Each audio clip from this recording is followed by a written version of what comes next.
Ion Careers, our special guest this evening, Mr. Ahmed Bin Sulayem. Welcome to Ion Careers. Glad to be here. It's definitely exciting to get you. You picked this this song. I think it captures quite a few things, in a sense, almost the ethos of the show. So I definitely love this pick. Well, I'm glad you like it, and I've been listening to the examples of inspirational people. Just this Monday, a great leader and innovator passed away, Dr. Jerry Buss, the owner of the LA Lakers. He bought the LA Lakers for about $12 million. His famous quote when he bought it was, "I bought it to beat the Boston Celtics." Today, the LA Lakers are worth over $1.2 billion. Wow. So that, just put my 2 cents there. We'll go back to commodities now. Well, that is amazing. I mean, I guess that's the theme. Making. I think T. Boone Pickens, if you ever heard of him, he's the founder of Mesa Oil, and he invented the hostile takeover. His book is entitled "The First Billion is the Hardest." But you went, I think, where we're looking at it, there was $5 to $6 million of gold traded. There was, I don't know, $3 to $5 million of diamonds traded in before the DMCC. Now, we're talking billions and billions, 40 plus $50 billion plus of these trades going across. How did this all start? When you were you always attracted to commodities, or is it something that kind of grew on you? Did you have a personal vision that started early on, or? Not at all. When I was in the States, my plan in the States was to get the degree and come back home because I was homesick. Except for my last year, I was in Los Angeles. I wasn't homesick then. I took my sweet time staying in LA. But when I got back, it was right before September 11. And when that happened, I said, I'll work in Dubai and wait for things to calm down back in the U.S. I was approached with regards of an initiative called the Gold Initiative. They didn't even dub it the Dubai Metals and Commodities Center, which we renamed afterwards Dubai Multi-Commodities Center. And this is an initiative that was brought up to His Highness Sheikh Mohammed when he was the Crown Prince of Dubai. And it was rejected a few times because it didn't add up. Not to mention, there were attempts to set up a commodity center a number of times, and it failed. It's not. So no one thought it could be done. The ones who've tried had the budget, had the strength, but maybe not the will, or maybe not the right priorities, I guess. But with Dubai, I came at the right time. It was just a blank sheet of paper. The location was not yet settled, let alone the barren land you mentioned. So when I joined, we were just a group of 4 people, experts, and we had a consultant that we worked with. One thing led to another. I went there to gain experience. I started building more network in the commodities, jewelry business, the gold souk, the Diamond Council, the World Gold Council, everything that's related to the businesses. We met up with several exchanges, and there was about 4 years from the start of DMCC to us announcing that we were going to launch Dubai Gold and Commodities Exchange. And I think those 4 years helped us establish other initiatives that wouldn't be available today. This is where you were just going around meeting the people who are not exactly. To the business? It was the exchanges were difficult to set up. You need to have the brokers in place. You need to have the banks in place. You need to have a lot of things put in place. And as DMCC, as time flies by, we were registering companies. Now, if I want to put this categorically to you on the DMCC success, well, let's focus on the diamond side. My first challenge was to convince the Dubai Customs, Federal Customs, and the GCC Customs to remove duty on rough and polished diamonds. And their take was they will look at all the imports and exports and make a decision. And when that happened, diamond trading started to flourish. Dubai Diamond Exchange with Shanghai Diamond Exchange, became a member of the World Federation of Diamond Bourses. And then from then onwards, confidence started building with DMCC and our counterparties. We were about 500 members there then. Today, we're over 6,100 members that trade in gold, oil, agriculture, diamonds, you name it. Wow. And how many hours a day would you work as you got this off? As much as I try to make a balance on a daily routine, it never works out for me. There will be days that I will come to the office and the results will be phenomenal, but I would have been in the office for 4 hours. And there will be days, results will be the same, but I would have just slept 3 hours. So it really depends on what what's needed, what's required from my side of work. Going back on building the DMCC and the Jumeirah Lake Towers, we went through the demarcation, we went through refinery, because that's the backbone for exchanges, delivery points of the gold futures. Coming back to Almas Tower, it was during a time where a lot of properties were being sold and bought on paper. And to be fair to our members, we took an Oracle system and we sold the units to end users. So I was approached by Better Homes, Astico, Dubai Property Group, other affiliates who said, you don't have background in property. And my view was, let our members get the first advantage to buy. And guess what? The tallest office building in the Middle East was sold out in a matter of few hours. CBRE had to relook at their studies. I'mar and Nakhil changed their structure as well during that time. It was a great education for everyone and myself. It's a really, when I look at the subtext of that, I always think, well, you go through all your life and all your schooling and everything you do tells you what you are. You're going to be an accountant. You're going to be a lawyer. And then they tell you how to do it. But what they don't talk about is why and why you do it. And I always say the why trumps a what and a how any day. And in your case, you didn't have the real estate experience, but you had the why and what you were doing and why you were doing it. And that overcame the what and the how. And I don't know if my kind of esoteric leadership theory makes any sense to anybody out there but me. But, in that sense, it's like if you don't have the why, when you do have the why, you tap into that power that lies deep inside of us. And I don't know if that makes sense or resonates with you at all. Well, it makes sense to the point where you have to believe in what you're doing. You have to believe it.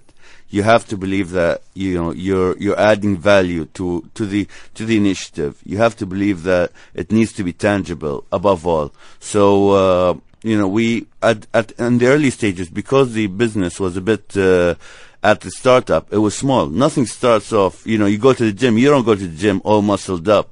You start off either too skinny or too fat, whatever situation is. So with an initiative, you're going to start off small, but then it's going to grow. And the gold souk was a bit was it skinny? No, the gold souk was... Or was it fat? The gold souk... There could be skinny fat. The guys, they have a big gut and their arms and they don't have any... The gold souk was a magnet and still is a magnet. But they saw us for some reason as competition, which forced me to look at the regional markets and all that. And that's how DMCC just, whenever there's a challenge, we looked at the opportunities within those challenges. It's Ahmed Bin Sulayem giving us his secrets to success and the genesis of one of Dubai's greatest success stories. More coming up. We're going to look at the secrets to success. We're going to look at the secret formula. We're going to hear the toughest thing this man has ever been through. So stay with us. On careers. Tonight, we have Mr. Ahmed Bin Sulayem in the studio with us. Ahmed, welcome back to the show. Great to be back.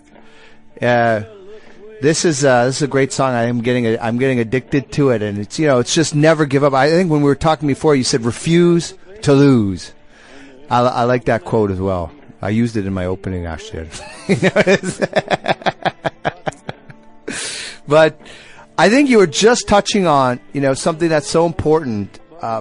Oftentimes when people are telling me what problems they're having in their jobs or their careers, and they're saying, oh, my boss did this, or they didn't buy into my idea, or they didn't, I proposed the right market strategy and they didn't go with it. And, it really comes down to, deep down inside, they're the ones who don't believe. They're the ones who don't believe in themselves. They don't believe that they're going to go the distance. And I fundamentally believe, after interviewing hundreds, if not thousands, of successful people, one of the fundamental differences, they unequivocally believe that they're going to make it up that mountain, that they're going to summit. Like, I had Ate Mentininen here who did the 7 summits. When he left to go climb those 7 summits, there was not one shred of doubt in his mind that he was going up Everest and everything else. And, you have to have belief. And I think that was one of the main, one of the things you were just talking about. Yes, it's very true. I mean, when I look at targets within DMCC and DGCX and challenges here and there, the word can't be done, I would respond back by saying, on this date, we'll see it happen. I mean, we listed currency pairs on Dubai Gold and Commodities Exchange. That's the advantage of having an online exchange. We're upgrading the technology. We're also now linked with A'mar technologies as backup for our data. So we don't have any concerns of blackouts or stuff like that. The exchange moves seamlessly. On the Dubai Diamond Exchange, we build the networks with the other exchanges, and basically we build on the network and confidence. And it's been 10 years, and what happened since the 10 years is confidence have amplified, especially when the recession hit. We attracted more businesses. I mean, I met with Deloitte, who were the lead consultant for restructuring of Dubai World, and they met with DMCC. During that time, I told them I'd be damned if someone would come to my house and clean house before I give it a shot.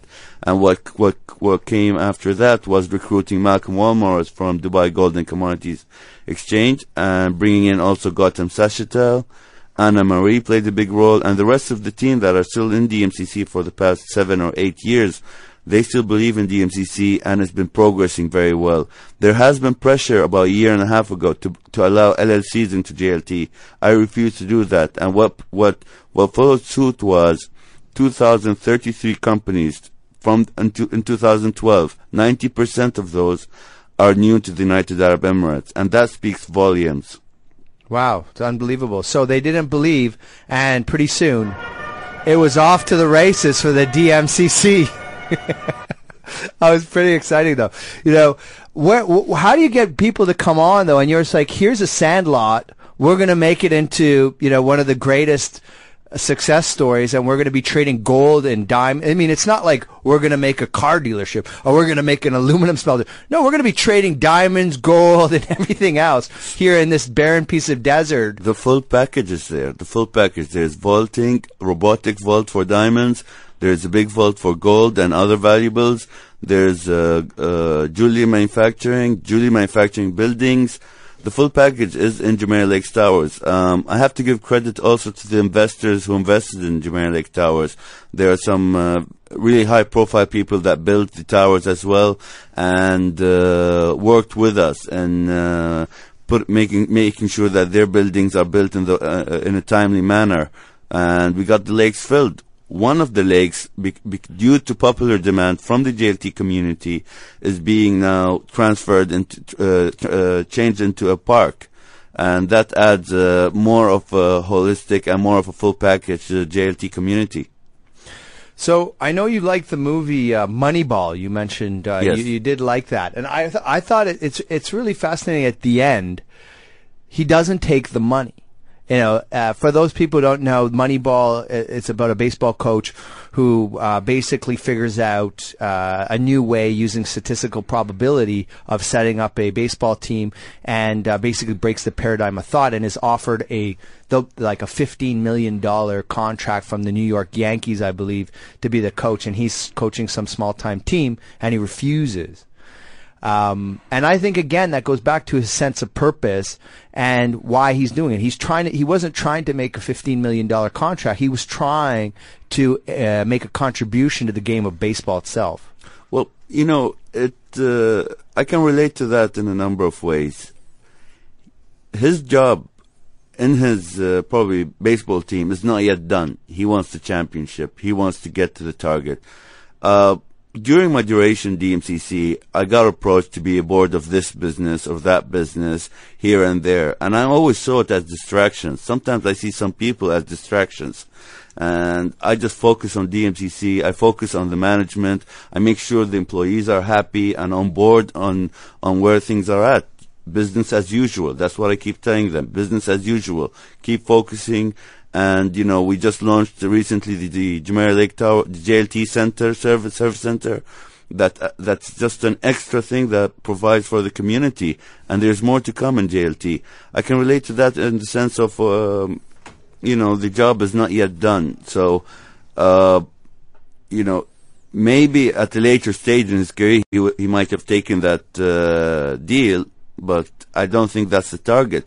Not every leader works because he or she is a careerist. Sometimes it's a belief. Sometimes it's something that's inspiration, ambition that you want to see happen. So you want to see the impossible happen on your turf, and to see that happen on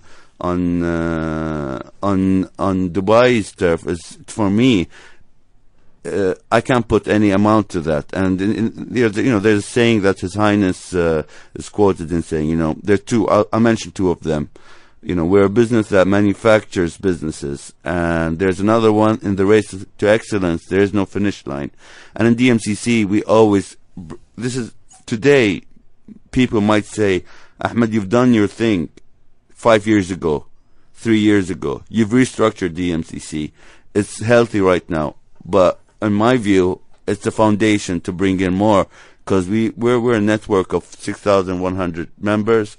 We've brought in more confidence, businesses coming in today because of the Dubai Tea Trading Center and the strong logistics center Dubai is. Dubai is the number one re-exporter of tea. So that is something amazing in the world. Number one re-exporter of tea currently number one. Wow.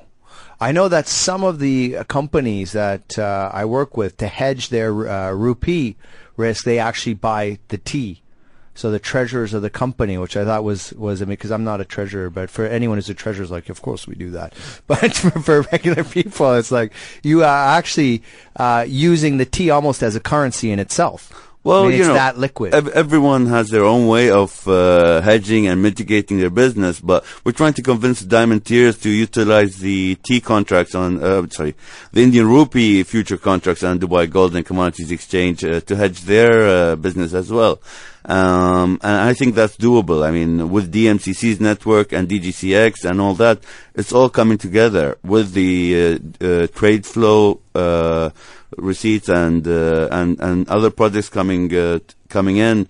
You'll be seeing a really different DMCC in the coming few months and years. Wow. And tea is one of the favorite drinks of the South Asians, but when it comes to coffee, they just say coffee's not their cup of tea. Well, tea and coffee are produced under similar environments. It's just that their industries look at them differently. The coffee producers and the industry, they're happy with coffee being standardized. The tea industry do not want to standardize tea, no matter what. It's different qualities. It's different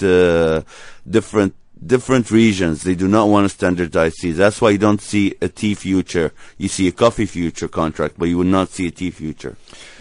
Well, coming up in the near future, we will be hearing the success secrets of Ahmed Bin Sulayem, the executive chairman of the Dubai Multis Commodity Exchange, the chairman of the Gold Commodities Exchange, the director of the Dubai Diamond Exchange, and also there's a few other roles, but they're all related to the exact mission and sense of purpose that he has. So we'll be hearing the secrets of success. Right now, I have Mr. Ahmed Bin Sulayem in the studio with me. Welcome back to the show. Great to be back. It's for those of you just joining us, Ahmed is the executive chairman of the Dubai Multi-Commodity Center. He is the chairman of the Gold and Commodities Exchange, and he's the director of the Dubai Diamond Exchange, as well as a few other commodities-related roles. And we were just talking about tea, I think it was. Yeah, I'd like to just take a few steps back and go back to diamonds. In 2006, in the Rockefeller building, I was honored during the 75th anniversary of the New York Diamond Dealers Club. 7 years passed, and just recently we hosted at Dubai Diamond Exchange the largest and most valuable concentration of diamonds from the New York Diamond Dealers Club in Dubai Diamond Exchange, and they gave me a nice plaque of recognition for the hard work and bringing them, connecting them with this part of the world. A few months before that, I was in June 2012. I received the UN accreditation to represent Western Asia on behalf of CIBJO, the International Jewelry Confederation of National Trade. To me, I accepted that because it really, for me, it wasn't a personal achievement. It's more of a Dubai, UAE achievement, and it speaks volumes in itself. And where DMCC is headed, where Dubai Diamond Exchange headed, the Pearls Exchange headed, it falls in line with what CIBJO is preaching. You are a man who has done a numerous number of successes. It's basically a non-stop shower of accolades. And what we really want to know, what is the secret formula? We want to know what are the secrets to success. This is the executive chairman of Dubai Multi-Commodity Center, Mr. Ahmed Bin Sulayem. What is your secret to success? There's no way I'm sharing that. But I can give some advice. I mean, if you get concerned and if you look behind you in a race, you will never win in that race. You can't second guess your target, even though you may make a mistake along the way. So what? Who has not made a mistake in life? Everybody has done a mistake.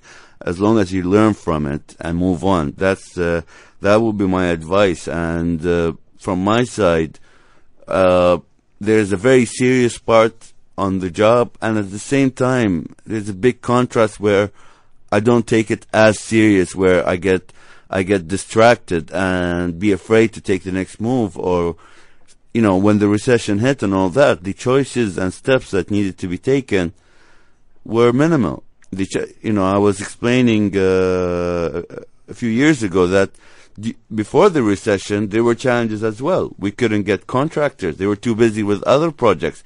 We couldn't get challenges come boom time or gloomy days. There will be there. It's how you deal with them that matters. How you deal with it. I mean, I've been listening to your story, so there's been some very interesting takeaways. For example, first of all, you have to believe, have a deep sense of belief. When you're saying don't second guess your target, never second guess your target. That's trust yourself, which is very closely related to believe in yourself. Focus, don't get distracted. That's something that's so easy to do, and I think anyone who's not been around the Middle East long enough won't know what I'm talking about. But it's relationship-based environment. If somebody believes in you and likes you, they offer you these amazing opportunities, and it can be distracting. And so having the strength not to go near those is about having a sense of purpose, I think, which is the subtext. And the final one, which I picked up there, was don't be afraid to fail. Don't be afraid to throw yourself to face plant into the ground full tilt. Adding to that, when I looked at restructuring DMCC's top management, bringing in Malcolm, I quoted to him, "Handle Dubai Multi-Commodity Center the way Manchester United runs. Nobody's bigger than the organization, including myself." So with that attitude, the target is clear. There's no politics. There's none of that. But how do you get a team to actually focus on a vision and get that belief going? It takes time. You have to give people a chance. You have to work closely with them, And the good thing with bringing in a new chief executive officer and the chief operating officer, they looked at DMCC with fresh eyes. Whereas I looked at DMCC, I still remember joining the organization 2002 like it was an hour back. So my tolerance is not as good as their tolerance. So I know where my limitations are. I don't spend too much time convincing someone about an initiative. Either they're in or out. Whereas Malcolm and Gautam will sit down, will do their best, and bringing in and getting the team believing in the initiative and moving forward. I mean, I can tell you right off, as far as property is concerned and initiatives in Dubai, A'mar has been one of my best aspiration. I give you a nice example, and I'll say it on the radio. When they changed the name of Burj Dubai to Burj Khalifa, I was facing a challenge before that with coming up with a gold bullion coin that represents UAE. The minute they named it Burj Khalifa, that was it. The tallest office building, and on the other side, an image of His Highness Sheikh Khalifa bin Zayed, the President of the United Arab Emirates. That's it. That's what's going to compete with the Krugerrand. So, and also on A'mar's side, we also on DDCX, we use their A'mar technologies, as I mentioned, as the data center backup. So you had to wait for that release to make the coin. That came as a surprise. When I saw it, the first step was patent the idea, then get the approvals, and then surprise the market with the gold bullion coins. And what was the success of those coins? They're doing very well. They're being distributed from Switzerland. They're not Dubai. They're international coins. I see sometimes in the mall they have these vending machines for gold coins. Yep. Is that? I mean, I don't think they have those anywhere else in the world. I was in Canada. I was telling my family they dispense. No, there's in Japan and Germany. They are looking at having the gold bullion coins also as part of the options within the vending machines.